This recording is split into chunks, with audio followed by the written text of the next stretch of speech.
So hi guys, welcome back to my channel. So today we will start the human physiology, digestion and absorption. हमने इसके बारे में पिछले video में दो कि इम्पोर्टेंट टॉपिक हमने कवर कर लिए हैं, लेकिन इस वीडियो लेक्चर में हम जो है स्टार्टिंग से लेकर पूरा जो है हाफ चैप्टर 1/4 चैप्टर हम लोग कंप्लीट कर लेंगे इस वीडियो में।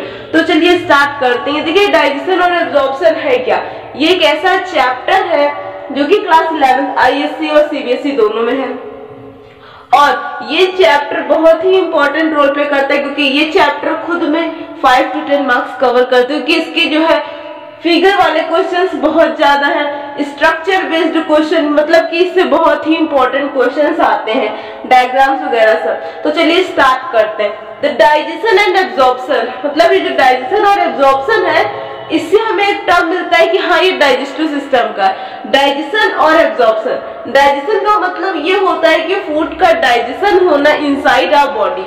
हमारे बॉडी के अंदर जो फूड डाइजेस्ट होता है उसे ही हम क्या कहते हैं, डाइजेशन कहते हैं। The process of digest the food inside the body is known as the digestion. ये डाइजेस्टिव का जो सिस्टम होता है उसे ही हम डाइजेशन कहते हैं।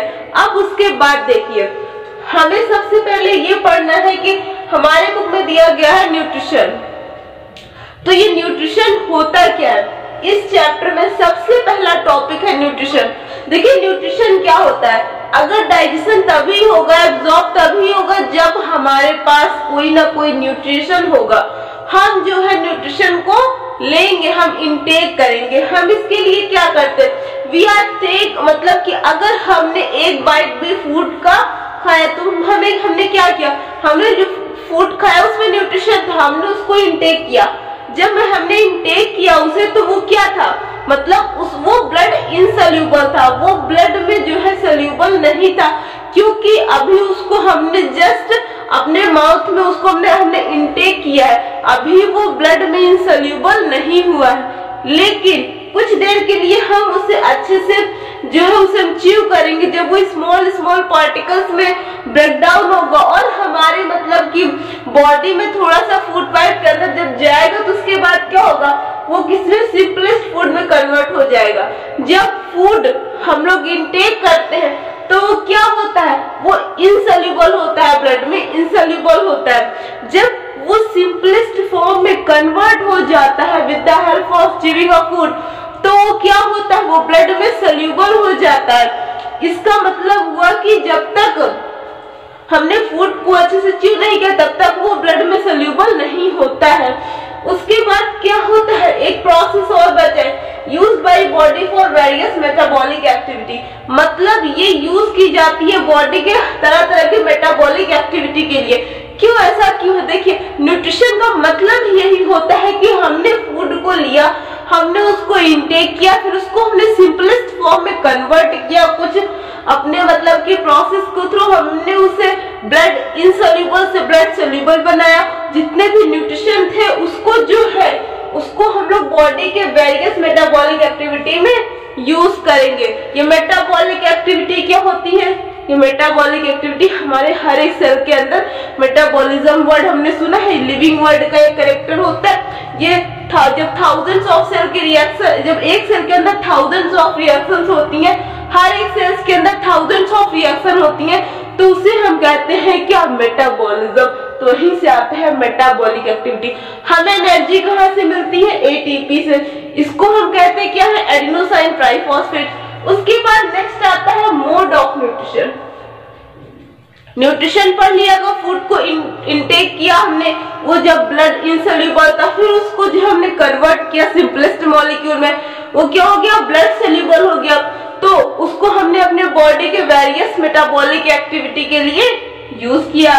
तो ये हमारा हमने सारा का सारा न्यूट्रिएंट्स या न्यूट्रिशन हमने एब्जॉर्ब कर लिया। अब उसके बाद दूसरी बात आती है, उसके कुछ मोड होते हैं। उसके जो मोड होते हैं वो होते हैं दो। The mode of nutrition, there are 2 type of mode of nutrition. पहला होता है ऑटोट्रॉफिक न्यूट्रिशन, दूसरा होता है हेटेरोट्रॉफिक न्यूट्रिशन। पहला क्या होता है, ऑटोट्रॉफिक न्यूट्रिशन, और दूसरा होता है हेटेरोट्रॉफिक न्यूट्रिशन। तो ऑटोट्रॉफिक और हेटेरोट्रॉफिक न्यूट्रिशन क्या होता है, देखिए जो ऑटोट्रॉफिक न्यूट्रिशन होता है तो आपको ये हमने एक चीज पहले ही बता रखी कि ऑटोट्रॉफिक और हेटेरोट्रॉफिक क्या होता है। अब देखिए क्योंकि टर्म्स वही है, बस चैप्टर के अकॉर्डिंग आगे का जो है चेंज हो गया। देखिए यहाँ पर ऑटोट्रॉफिक क्या आया है, न्यूट्रिशन आया है, लेकिन पूरा का पूरा ऑल अबाउट है तो ऑटोट्रॉफिक के ही बारे में। देखिए ये जो ऑटोट्रॉफिक होता है और हेटेरोट्रॉफिक होता है, इन दोनों में मेन डिफरेंस यही होता है कि जो ऑटोट्रॉफिक होते हैं वो अपना फूड खुद बनाते हैं in the presence of sunlight. Sunlight के प्रेजेंस में जो अपना फूड बनाते हैं वो होते हैं ऑटोट्रॉफिक, और उसी के न्यूट्रिशन को हम क्या कहते हैं, ऑटोट्रॉफिक न्यूट्रिशन। और जो हेटेरोट्रॉफिक होते हैं वो दूसरों पे डिपेंड होते हैं, जैसे कि हम ह्यूमन बींग्स खुद प्लांट पर और एनिमल्स पर डिपेंड है, तो ये क्या होता है, हेटेरोट्रॉफिक न्यूट्रिशन। तो ये मेन डिफरेंस हुआ ऑटोट्रॉफिक और हेटेरोट्रॉफिक। ऑटोट्रॉफिक वो होते हैं जो अपना फूड खुद बनाते हैं, हेटेरोट्रॉफिक वो होते हैं जो दूसरों पर डिपेंड होते हैं। अब इसमें आता है जो ऑटोट्रॉफिक है उसके भी जो है दो टाइप है, पहला है फोटो ऑटोट्रॉफिक, दूसरा है कीमो ऑटोट्रॉफिक। फोटो ऑटोट्रॉफिक और कीमो ऑटोट्रॉफिक क्या है, देखिए जो वर्ड फोटो और जो कीमो है इसी से हमें समझ में आ जाना चाहिए कि अगर हम लेंगे फोटो ऑटोट्रॉफिक तो it is a type of autotrophic जो कि अपना फूड खुद ही बनाता है, क्योंकि ये ऑटोट्रॉफिक का टाइप है, ये अपना फूड खुद बनाता है। अब देखिए फोटो ऑटोट्रॉफिक मतलब सनलाइट के प्रेजेंस में जो अपना फूड बनाते हैं खुद से, उसे हम कहते हैं फोटो ऑटोट्रॉफिक। और जो केमिकल की हेल्प से अपना फूड खुद से बनाते हैं उन्हें हम कहते हैं कीमो ऑटोट्रॉफिक। ये भी खुद से ही बनाते हैं बट ये केमिकल की हेल्प से बनाते हैं। उसके बाद दूसरा मोड ऑफ न्यूट्रिशन के बारे में अगर हम डेप्थ में पढ़े तो वो आता है हमारा जो है हेटेरोट्रॉफिक, और उसमें क्या है हमारे तीन टाइप है, क्या है, सैप्रोफिटिक, पैरासिटिक, होलोजोइक। सैप्रोफिटिक क्या होता है, पैरासिटिक क्या होता है, होलोजोइक क्या होता है। ये तीनों में क्या होता है कि दूसरों पर ही डिपेंड होते हैं। पहली बात तो ये अपना फूड खुद नहीं बनाते हैं, दूसरों पर पूरा का पूरा डिपेंड होते हैं। अब देखिए उनमें से होते हैं सैप्रोफिटिक। सैप्रोफिटिक क्या होते हैं, देखिए सैप्रोफिटिक जो होते हैं वो फीड करते हैं कहाँ, डेड डिकेइंग मैटर, मतलब जो वेस्ट सड़ी चीजें होती हैं उनसे अपना फूड निकाल लेते हैं। मतलब जो सैप्रोफिटिक होते हैं feed on dead decaying matter. देखिए यहाँ पर जो डेड डिकेइंग मैटर है उसका मतलब क्या होता है, जैसे लॉयल होता है, ये क्या करता है, ये पहले किसी भी एनिमल्स को मार देता है फिर उसके बाद वो उसे इनटेक कर लेता है। तो यहाँ पर क्या हुआ, वो किस पर फीड करता है, डेड डिकेइंग मैटर पर फीड करता है। लेकिन ये जो है लिविंग डेयर को तुरंत जो है उसको मारकर उसे खा लेता है, मतलब ये कहाँ पर फीड करता है, डेड डिकेइंग मैटर पर फीड करता है। दूसरा आता है पैरासिटिक। पैरासिटिक देखिए वो होते हैं जो कि अपना फूड खुद नहीं बनाते, वो भी दूसरों पर ही डिपेंड होते हैं। क्यों, क्योंकि ये हेटेरोट्रॉफिक न्यूट्रिशन के टाइप है। अब देखिए ये जो हम लोगों के पैरासिटिक होते हैं वो होते हैं मॉस्किटो। ये क्या करते हैं, हमारे बॉडी से ब्लड को सक करते हैं, पूरा का पूरा दूसरों पर ही डिपेंड होते हैं, मतलब जो लिविंग चीजों से अपना फूड निकाले उन्हें हम कहते हैं पैरासिटिक।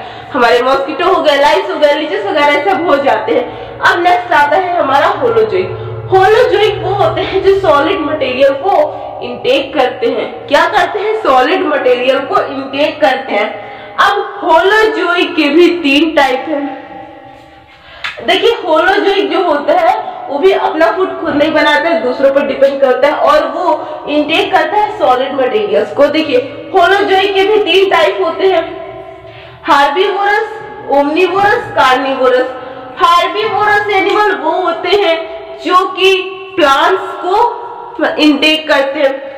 ओमनीवोरस वो होते हैं जो प्लांट्स और एनिमल्स दोनों को इंटेक करते हैं। कार्निवोरस वो होते हैं जो सिर्फ और सिर्फ एनिमल्स को मतलब इंटेक करते हैं। तो इसे हम कहते हैं होलोजोइक के तरह तरह के टाइप जो तीनों है। अब नेक्स्ट हमारा टॉपिक आता है डाइजेशन।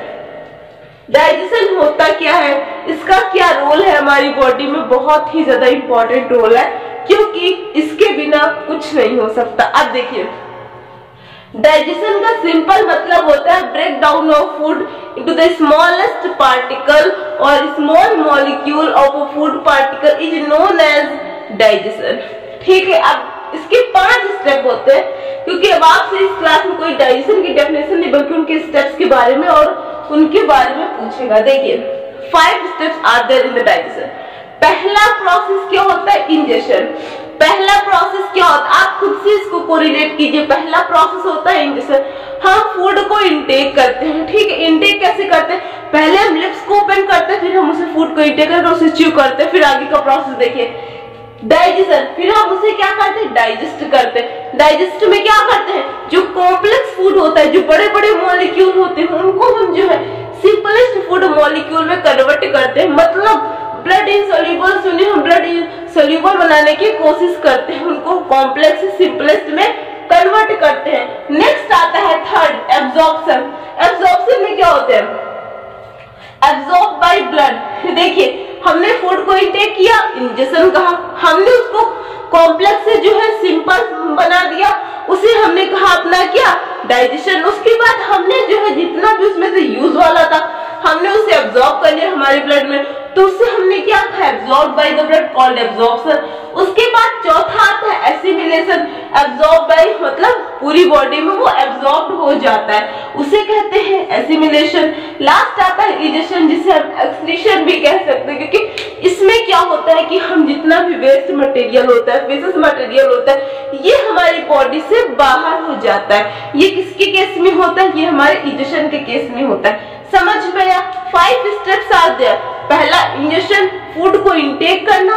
दूसरा डाइजेशन, कॉम्प्लेक्स को जो है सिंपल फूड मॉलिक्यूल में कन्वर्ट करना। तीसरा हम लोगों का क्या था? एब्जॉर्प्शन। उसमें क्या था? हम लोगों ने उसको ब्लड में एब्जॉर्ब कर लिया। चौथा था एसिमिलेशन, जो हमने पूरी बॉडी में एब्जॉर्ब कर लिया, मतलब पूरी बॉडी में ब्लड जो है फ्लो करने लगता है। इंजेशन क्या होता है? रिमूवल ऑफ अनवांटेड सब्सटेंस, या जो वेस्ट होते हैं। फिर हमारा एक सीक्वेंस होता है, किस चीज का सीक्वेंस? डाइजेशन का। देखिए, पहला माउथ, दूसरा हमारा फूड पाइप। पहला माउथ होता है, दूसरा हम लोग का फूड पाइप, जिसे हम ईसोफेगस भी कहते हैं। तीसरा हमारा आता है स्टमक, जो कि जे शेप का होता है। चौथा आता है स्मॉल इंटेस्टाइन, पांचवा लार्ज इंटेस्टाइन, फिर उसके बाद रेक्टम, और लास्ट वन इज एनस। समझ में आया? इसको आप नोट डाउन करते चलिए। आप देखिए, यहाँ पर हमें मेन चीज दो याद रखनी है। देखिए, माउथ के अंदर हमारे टीथ आते हैं, एक सिंगल की बात करें टूथ आता है। सबसे हार्डेस्ट क्या होता है पूरी बॉडी में? इनेमल होता है। समझते रहिएगा क्या है। उसके बाद फूड पाइप, समझ में आता है? Food pipe is known as oesophagus और फूड पाइप, ठीक है। इससे फूड पाइप के जस्ट बगल में क्या होती है? विंड पाइप होती है। अगर फूड पाइप कहीं भी मॉलिक्यूल जो फूड पाइप से हमने खाना खाया, फूड पाइप से अंदर जा रहा है, अगर गलती से भी विंड पाइप में चला गया तो उससे क्या होता है? जो हम लोग को डेथ भी हो सकती है। नेक्स्ट स्टमक, जो कि जैसे का होता है, उसके अंदर भी कुछ ऐसी चीजें प्रेजेंट होती है जो कि सारी की सारी चीजों को मतलब एसिड्स को मार देती है, बहुत ही ज्यादा इंपॉर्टेंट रोल प्ले करता है। इसको बाद में पढ़ेंगे। उसके बाद आता है स्मॉल इंटेस्टाइन। ये स्मॉल इंटेस्टाइन स्मॉल नहीं होती, ये लंबी होती है, बस बात सिर्फ इतनी है कि ये थिन होती है, इसलिए हम इन्हें स्मॉल बोल देते हैं। लार्ज इंटेस्टाइन थिक होती है, लेकिन ये उनसे लेंथ में छोटी होती है। उसके बाद आता है रेक्टम, देन एनस के थ्रू हमारे सारे के सारे वेस्ट मटेरियल बॉडी से रिलीज आउट हो जाते हैं। अब उसके बाद आता है टाइप्स ऑफ डाइजेशन। देखिए, टाइप्स ऑफ डाइजेशन। डाइजेशन क्या होता है? Breakdown of food into small small molecule of the particles is known as digestion. Food का ब्रेकडाउन होना ही डाइजेशन, या फिर डाइजेस्ट होने का जो पूरा प्रोसेस होता है उसे ही हम क्या कहते हैं? डाइजेशन कहते हैं। अब देखिए, इसके दो टाइप होते हैं, इंट्रासेलुलर और एक्स्ट्रा सेलुलर। इंट्रासेलुलर मतलब अंदर, इंट्रा मतलब अंदर, एक्स्ट्रा मतलब बाहर। अब देखिए, इंटरनल एक्सटर्नल समझ में आ रहा है। इंटरनल मतलब अंदर से, एक्सटर्नल मतलब बाहर से। इंट्रासेलुलर मतलब इनसाइड द सेल, सेलुलर मतलब cell inside the cell, intracellular मतलब इनसाइड द सेल। एग्जांपल क्या? हाइड्रा हो गया, प्रोटोजुअल्स हो गया। एक्स्ट्रा सेलुलर हम लोगों का हो गया outside the cell, digestion inside the digestive tract.